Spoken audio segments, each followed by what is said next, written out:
Hey everyone, this is Adam Elenbaas from Nightlight Astrology, and today we are going to continue our exploration of the Mars-Neptune square this week by looking at one of the archetypes and tarot cards that is frequently associated with Mars-Neptune, and that is the archetype and card of the Magician. The Magician is a major arcana in the tarot deck. I'm not going to spend as much time talking about the tarot today as I am just the archetype of the Magician in general, though I do have a brief reading I'm going to use from a book that I've been reading lately with a friend of mine called Meditations on the Tarot, A Journey into Christian Hermeticism. It's a beautiful book written on the tarot. I'm really enjoying it, and I've been having like a kind of like a little study session with a buddy of mine where we get together and we go to the Quaker meeting, and then we meet up and talk through each of the chapters of the book, which has been really fun so far. Anyway, as I was doing that, we finished the first chapter on the Magician, and I thought this is going to be something to revisit when the Mars-Neptune square comes through, because Mars-Neptune is associated with the Magician. And so I'll try to describe why that is the case today in today's recording. But I want to talk about specifically how we can see the Mars-Neptune dynamic and the archetype of the Magician at work in astrology. Like how does Mars-Neptune play a role in the way we do astrology, or the way astrology works? Because there's an opportunity in looking at this transit to understand astrology at a deeper level. And I think that your interest, all of our interest in things like tarot, divination, the I Ching, astrology, birth charts, etc., comes in part from some attraction to the Mars-Neptune archetype. And I'll try to explain why today. And also talk about some of the benefits of having a little of the Magician archetype active in our lives.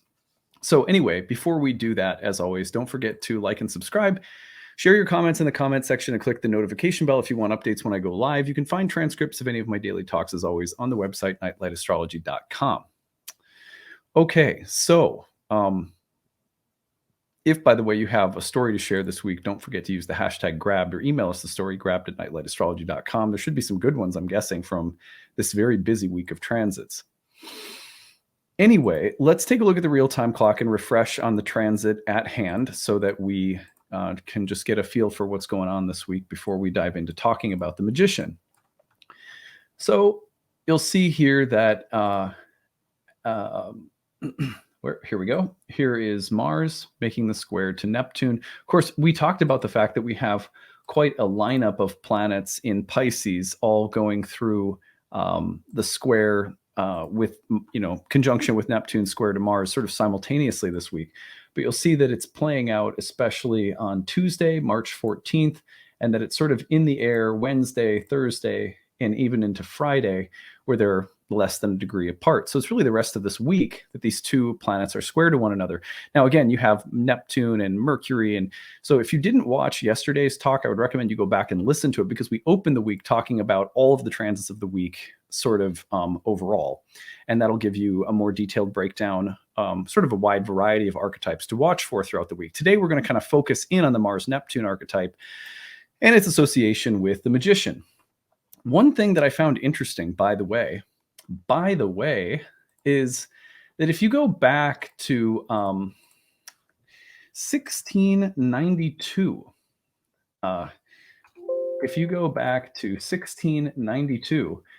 in March of 1692, Mars was also in Gemini, and we have the same basic lineup of Mercury, the Sun, Neptune in Pisces, and Mars squaring in Gemini.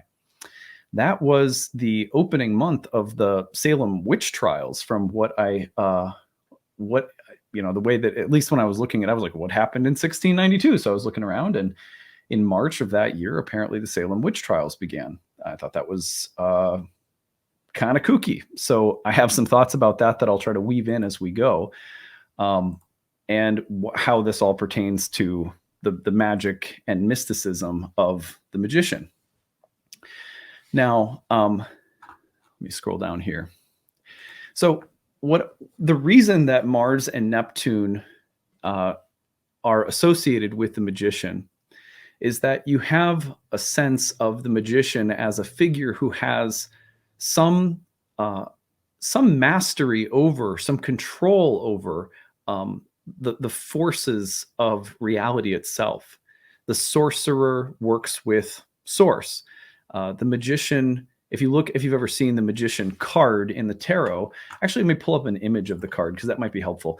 So if you've ever seen a picture of the magician, um, in the tarot, the image includes the magician standing over a table, and yeah, let me just pull it up so you can actually see it. I'll put it over here, make it big, and I should be able to pull it up right now. Let's go. Here we are. Yeah. So you can see the magician there. The magician has all of the items of the suits: the pentacles, the cups, the swords, and the staves, or the wands, sitting out on the table. And the wand that the magician holds and the little infinity symbol above the head, the whole image evokes someone who has a kind of creative. It's a little bit like the what's the Fantasia, the Sorcerer's Apprentice. There's this card will often come up when we are learning how to be work with or master or harness different kinds of intangible energies, astrological energies, plant medicine energies, kundalini energies, your chakras. The manipulation of subtle forces and energies is a Mars-Neptune signature. So one of the reasons, again, that the magician, both the card and just the archetype overall, is associated with Mars-Neptune is that the magician has a little bit like a wizard too. There's a sense of being able to manipulate at will the forces of reality because one has entrained themselves to these powers. So it's a powerful position, and one that is always comes with warnings. Wizards, witches in training. If you think of the Harry Potter series, there's so many lessons that you have to learn as you're learning, as the young wizards and so forth are learning to manipulate the powers of magic. So Mars-Neptune is associated both with the dangers as well as the power of learning to. It's like learning to use the Force, learning to use your lightsaber. These are also Mars-Neptune signatures. So that's, broadly speaking, it's just that's some of the reasons why you see Mars-Neptune frequently associated with the magician. My will is aligned with something bigger than myself, like the Force or the elemental powers of nature that I can conjure up through spells or incantations or what have you. So I think it's a fascinating archetype, and there is a whole lot of the magician at work in astrology. Now, there are different schools within the world of astrology. There are different schools of thought in terms of how astrology works or how it's possible that it would work at all. For example, one of the main schools comes from the standpoint of causality, which means that certain astrologers believe that the planets are actually causing things to happen, that they're sending energies and rays and beams and like that they're like literal weather, but their energies, like the rain or the snow and sunshine and all of that, like just like they're real physical forces, that the planets have real physical forces, and that they're just of a different nature or order that we understand as of yet, or something like that, right? So there's all sorts of speculation about how those energies might work, but regardless, they have real physical causal a real physical or causal reality behind that is at work. Okay, so sorry, I'm stumbling with my words here today. Then you have another school, also traditional throughout the history of astrology, just as present as the causal school, which is the signs school. So that would be that astrology is a language of signs and omens. So in the same way that you draw a tarot card, but the tarot card does not, like, let's say you draw the death card, and after you draw the death card, a couple of weeks later, your grandmother passes, and that card, in the case of maybe you had a reading that pertained to her health or something, that card doesn't cause your grandma to die. that card is a symbolic sort of, synchronistic, acausal omen or sign of something. And so and I'm not saying there's no overlap between causality and a more divinatory approach to astrology. There probably is. And in fact, Chris Brennan and I got into discussing this in our recent episode on astrology and fate. But the idea of the divinatory approach to astrology would be that astrology is a language of omens and signs, and that the clock saying that it's noon doesn't cause it to be noon, but it indicates that it's noon. So similarly, the signs and symbols of astrology are indicators, maybe of the will of the gods or of the fate or destiny of an individual, but they don't cause those events or patterns to occur. So you have different ways of thinking about astrology. Now, personally, and you guys who watch my channel or have been to my classes know that I am definitely in the camp of astrology as divination, astrology as a language of signs and omens, not causes.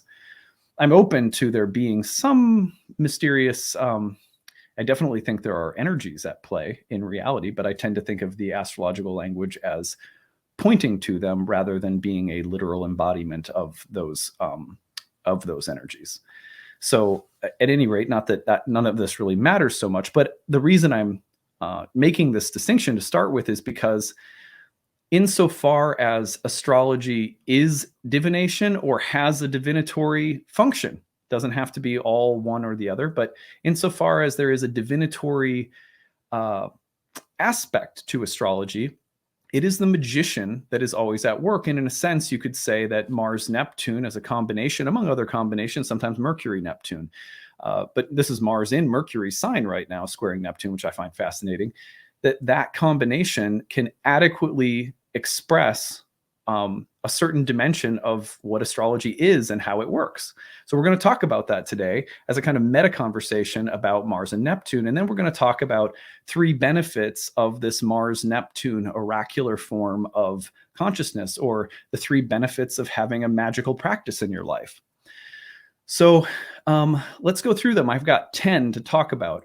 1, astrology is oracular, the relationship matter. And remember, we're just assuming from the rest of this talk that there is, on some level, a divinatory component to astrology. And insofar as there is, we're looking at the realm of the magician. Astrology is oracular, therefore the relationship matters. It's a way of saying that astrology works, or that any kind of magic works, because of the relationships that, let's say, the practitioner or the student develops with the symbols. So in other words, if you want, for example, in plant medicine, it's very similar. And Ashley and I talk about this all the time. My wife's an herbalist. If you want to get the most out of a plant medicine, talk to the plant as you take it. Don't just take it like it's a thing. Take it like it's a being. If you develop actual relationships with the planets, with the symbols, as though they are living oracular presences, the cultivation of that relationship matters. And it's the same in dream work. Let's say you have a raven show up in a dream, kind of an ominous symbol. But it's important that you don't just interpret the raven, but that if you want to hear what it has to say, that you might take a raven and put it on your altar, or take a picture of a raven and put it next to your bed and say, like, I see you. I see that you've appeared. I know you're a messenger. I trust that you are real. I trust that you are either, you're a being of some kind. You have actual, I'm a being and you're a being. And so I'm thinking that the relationship I establish with you matters when it comes to whatever you might have to say to me.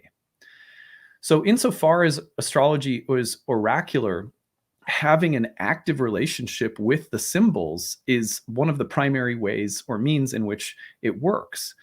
It's as though in order to, like, as the magician, harness the power of astrology, you can't do it as though it's an objective mechanistic science. If you want to harness the energy, you have to and learn to direct it. You have to develop a real relationship with it. It has to come from your actual personhood. It has to come from your soul. But once you establish a relational vibrancy with the symbols, there's a way in which the gift or benefit is that they work with you and you can work with them. So that's a Mars-Neptune signature. Number 2, sacrifice and sincerity count. Mars-Neptune is a transit, an astrological combination of planets that is often associated with martyrs and with dying or sacrificing on behalf of something bigger than ourselves. The dissolution of my will for thine, no, not my will, but thine. It's a Mars-Neptune signature. If you want astrology to work, or any magical practice, any kind of oracular participation in reality, it requires sacrifice. And it requires sincerity, meaning that that you have sincere respect for the intelligence and for these forces that you're seeking to work with, and that your sincere respect and some sense of sacrifice, whether it's taking the time to study, taking the time and the humbling process of learning to read charts, or taking time to sacrifice elements of your lifestyle that will prevent you from being a clear and clean channel to, communicate this language. Whatever it is, you notice that the best practitioners of magical arts have some element of sacrifice. They don't have to be like the world's most austere ascetic, renouncing everything, but some element of every form of divination around the world has usually required, for example, blood offerings. And I'm not saying that I don't offer any blood, but I do think that we have to have a stake in what we're doing, that there's a sense that something of our heart is on the line, that we make ourselves somewhat vulnerable. Even that can be considered a sacrifice. That's a Mars-Neptune thing. It's not just about me. It's about something bigger than me. But then with that attitude comes the willingness of these forces to work in and through us. It's very much like the the images of Luke Skywalker learning to use the Force. There's the training required of the Jedi. There's some element of that that's at play here in astrology, and people will often say, "God, you give a lot of your time listening to these talks," or whatever the case is. It's like, yeah, you have to throw a little butter into the fire. So these are Mars-Neptune dynamics that are at play in all magical practices, but astrology as well. Number 3, the oracle can use symbols in isolation or in relational juxtapositions. You can draw one tarot card for approaching a problem or a question, or you could do a spread and look at the juxtapositions between multiple cards. The same is true in astrology. You can isolate symbols, or you can use them in webs of relationships with one another. You can isolate parts of a birth chart, or you can read multiple parts in relation to one another, and not one is better than the other.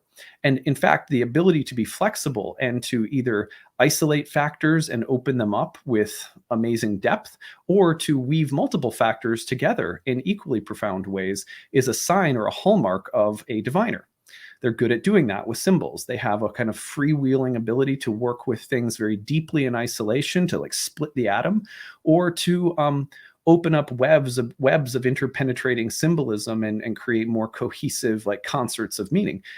Those are Mars-Neptune dynamics, to be able to work singularly or in sort of a choir of symbolic voices.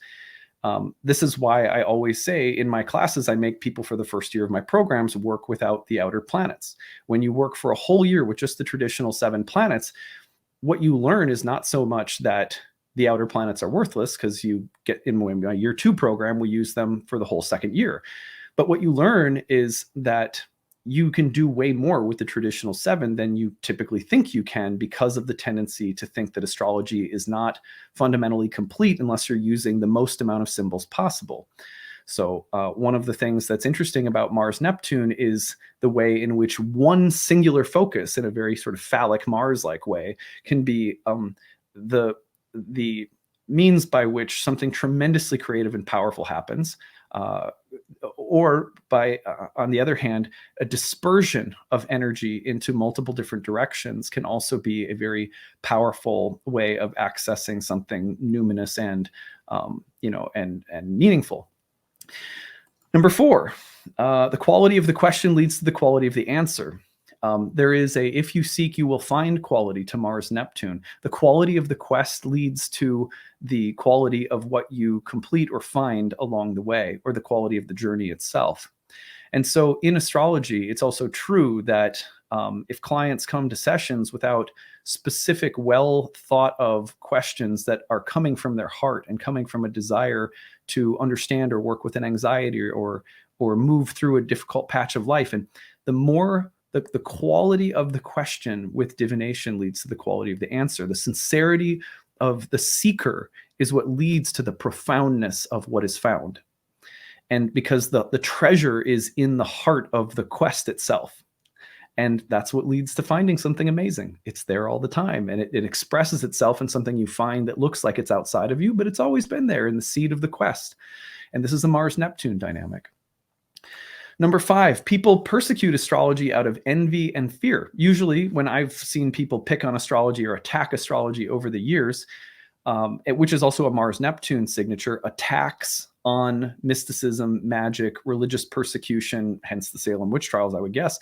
People persecute astrology out of, and by the way, I mentioned that because in case you missed the first part of the talk, when the same archetypal combination of Mars in Gemini and Neptune in Pisces was present in 1692 in March, the Salem witch trials began, apparently. I just read that online today. People persecute astrology out of envy and fear. Usually the envy comes from people that have connection to something profound and magical and enchanted and real. And other people say, well, that can't be real.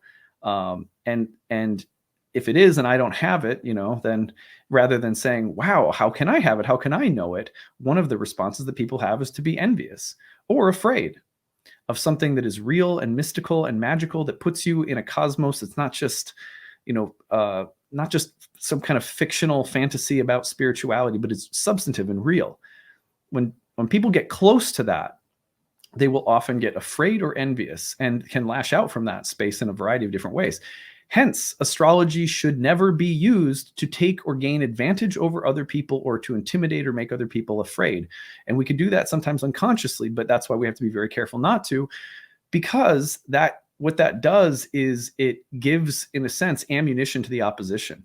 There's a part in the Empire Strikes Back, speaking of Star Wars, where Luke Skywalker is about to go into the cave of darkness as part of his Jedi training, learning to use the Force. And Yoda says he's strapping on his weapons, and he says, your weapons, you won't need them. And Luke is like, yeah, I don't know. And he goes, what's in there? And he says, only what you bring with you. This is a Mars-Neptune dynamic. The way that we use astrology is the way, as a collective, is the way that we will see people treat astrologers. There is a relationship between those two things. And there's also ways in which people will just always be shitty to things that are magical. So that doesn't always mean that we're misusing it. But we can amplify the mistreatment and the karmic entanglement with haters that when we misuse and abuse it. So there's always been these warnings throughout the history of astrology: don't misuse the magic. This is a Mars-Neptune signature, which is why it also feeds into that image of the sorcerer's apprentice who's wrecking everything because they don't know what they're doing. On that note, there is a text from Meditations on the Tarot on the Magician. It goes like this. The first arcanum, the arcanum of practical and theoretical fruitfulness, whilst proclaiming the effectiveness of serious play. Now, this is the Magician. Contains at the same time a serious warning. There is play, capital P, and play, little lowercase p. There is the Magician, uppercase M, and the Magician, lowercase m. This is why anyone who confuses lack of concentration with concentration without effort, and streams of simple mental associations with the vision without effort of correspondences by analogy, will necessarily become a charlatan. There couldn't be a more Mars-Neptune-like statement. Let me read that again. The arcanum of practical and theoretical fruitfulness, whilst proclaiming the effectiveness of serious play, serious astrology in this magical realm of the divinatory arts. It is a form of serious play. We're playing a high-stakes game with reality where nothing's ultimately at stake, but it's important for the drama that there very much feel like there is. It is serious play. That it contains at the same time a serious warning. There's play and play. There is a magician and the magician. This is why anyone who confuses lack of concentration with concentration without effort and streams of simple mental associations Now see if that rings a bell in terms of some of the crappy astrology you see online. Not that I'm trying to judge people, but there is some of this is out there, and some of it's just part of learning too. And that's just, it's natural to go through periods where it's sort of, it doesn't become effortless, serious play right overnight. But streams of simple mental associations with the vision without effort of correspondences by analogy, that's magic. That's serious play. Will necessarily become a charlatan. So we have to be very careful, because what astrology is about on a divinatory level is serious play of a kind of effortless, pure concentration through which streams of images, correspondences, and analogy pour forth and have the power to speak, to warn, to educate, to predict, to instruct, to change hearts and minds, and to engage us in the play of life. That's what the magic of Mars-Neptune as astrological magic, that's what it does. Number 6, astrology is a language of omens, not causes. Now, I mentioned this earlier, but this is important because it allows for things to be more than just one thing. Rather than saying Mars is a planet that sends a beam and has a physical force, and it has this kind of linear way in which it causes things to happen. And again, there may be causal dimensions to astrology. I'm open to it, just as long as we always retain the divinatory nature. It's very important that we think of this not as a mechanism, but as a being. More on that in a minute. Astrology is a language of omens, not causes, meaning that we are able to see a bird as a bird that is its own being, but the bird could also be a messenger that spirit is temporarily speaking through. So that juxtaposition between things, it's just a planet and it's this amazing oracular symbol. It's just a bird and it's also a messenger. So that sense of the language of omens, that we don't think about things too literally, too causally. That's very important, because we need that multiplicity to understand how energy and how dynamic energy is exchanged in the world, which is a Mars-Neptune signature as well. Number 7, techniques are forms of entrainment. People will always spend time talking about which technique is more accurate. They never stop to talk about the fact that techniques are things that we entrain ourselves to, in the same way that, shamanic practitioners in the Amazon entrain themselves to the icaros that they learn from the plants, and that it's the entrainment to those icaros that do the work. So when you entrain yourself to the techniques of a horary lineage, or when you entrain yourself to the techniques of a practitioner, you're inheriting, in a sense, like the dialect of the oracular language, and you're learning to become fluent in a particular. It's like studying with an artist. You're taking their style and then making it your own, and that style is relational and soulful. So techniques are not to be thought of as like objective mechanisms towards some kind of purely objective truth about that's somehow found in a birth chart. That techniques are things that we entrain ourselves to as a way of excavating the messages of the birth chart, which at the end of the day is a mantic device. So techniques in astrology are things that we entrain ourselves to in order to work with and sort of manipulate, and they're passed on through relationships from practitioners to students.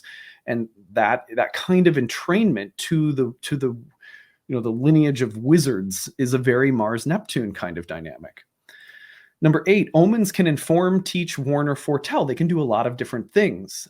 So a sign or a symbol is not just a part of the blueprint of your psychology. It's not just a symbol in a birth chart can, at different times in your life, when you sit down with a birth chart for completely different reasons and reasons for being there and looking at it, the symbols will speak to you differently. Sometimes they'll inform you. Sometimes they'll teach you. Sometimes they'll warn you. Sometimes they'll foretell of something that's going to happen.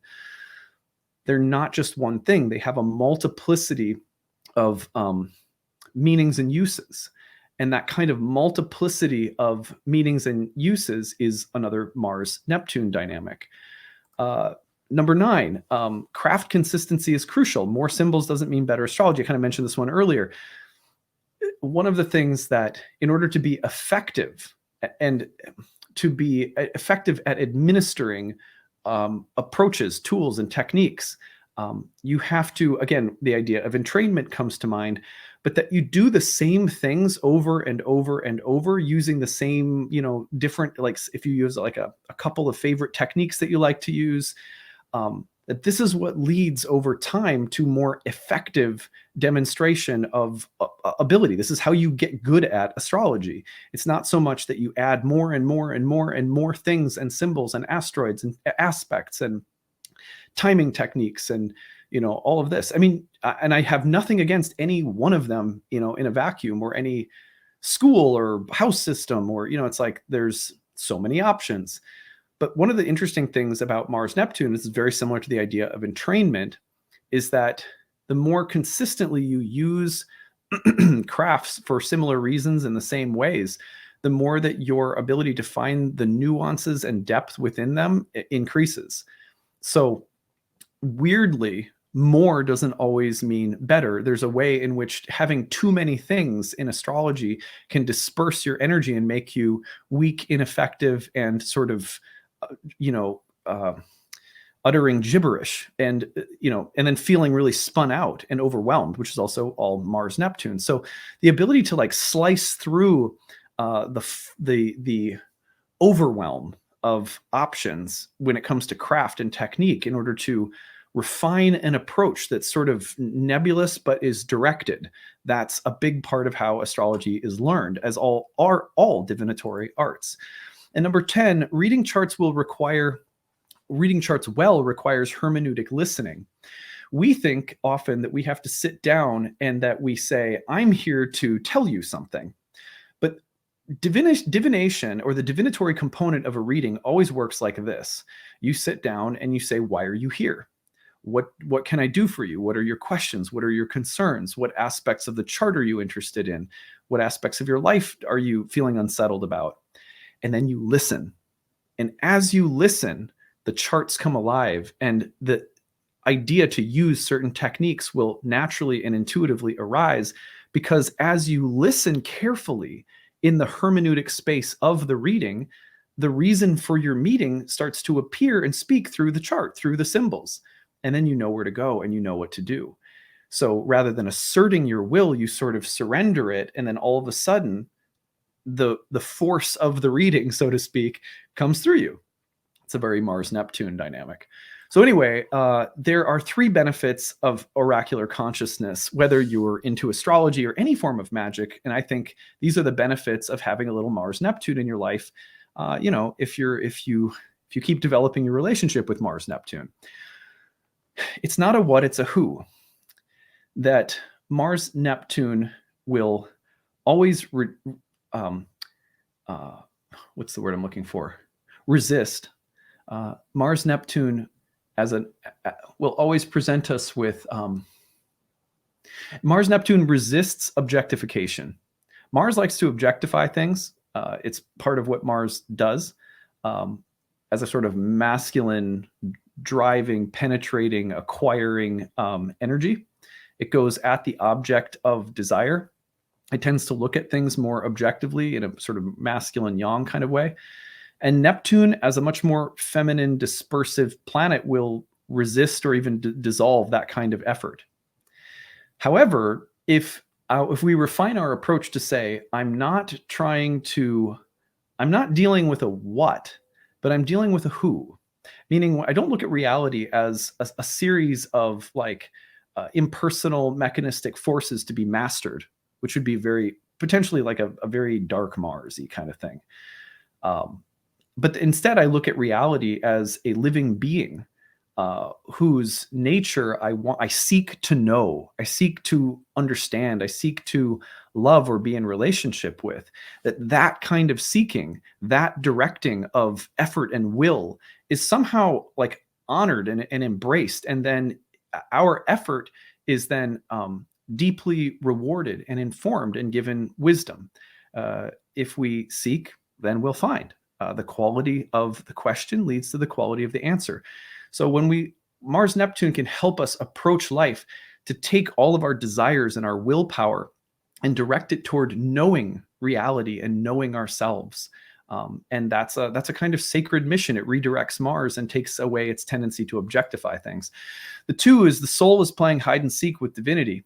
So this is a beautiful truth about divination in general, which is that when you live in this magical world that is the divinatory state of mind, your experiences are constantly revealing something of the divine nature, of your own divine nature, to yourself, and then almost instantly it conceals it all over again.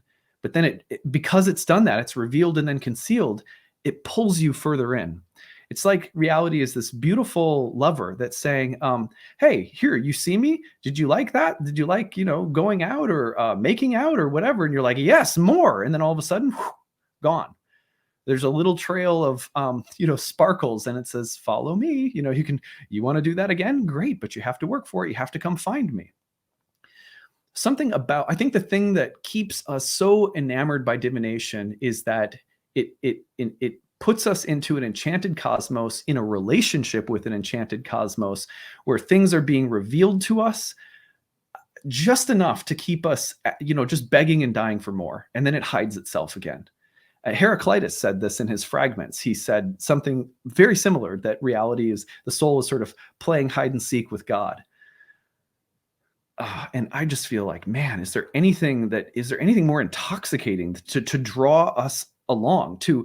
Is there no better feeling of our ambitions being channeled not so much into achieving one thing or another, but into the thrill of experiencing and learning and growing and having your mind blown from experience itself?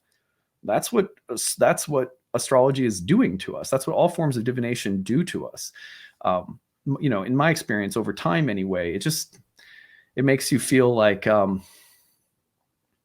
there's nothing that couldn't surprise me. There's nothing that couldn't blow my mind and make me fall even more deeply in love with my inner being, as well as the being around me. All right. Well, anyway, we are learning, number 3, we are learning an art form and language that grants peace, wisdom, and happiness. Learning for our will and our little muscle, our ambitions to somehow find themselves in the flow of the larger will of the cosmos, that process is one that frequently gives us peace when we need it, gives us wisdom when we feel confused, and it gives us happiness when we feel down, even in dark times, because the language of astrology has a way of helping us understand all manners of even afflictions and frustrations, a Mars-ruled thing, in terms of a larger and meaningful orderedness that exists. And it's mysterious, but it's there and you can feel it. So anyway, I hope that this has been a useful journey into the heart of Mars-Neptune, the magician, and hopefully as this transit comes around, we will not see the persecution or attack of magical people.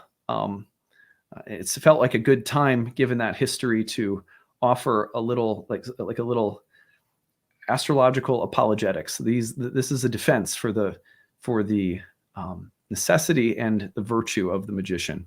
Anyway, I hope you guys have enjoyed it. Have a great day. We'll see you again tomorrow. Bye.